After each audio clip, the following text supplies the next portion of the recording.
खैले रहलू प्यार के क्रिया कबो न भुलाईब, अब तोहरे ही नामुआ के मेहंदी रचाईब।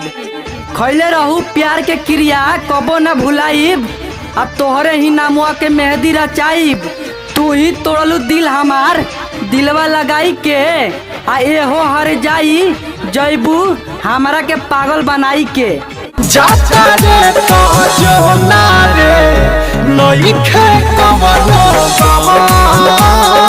संडे के तिलक तोहार मंडे के बारात हो, संडे के तिलक तोहार मंडे के बारात हो, आ वही दिन होई हमार आखिरी रात हो।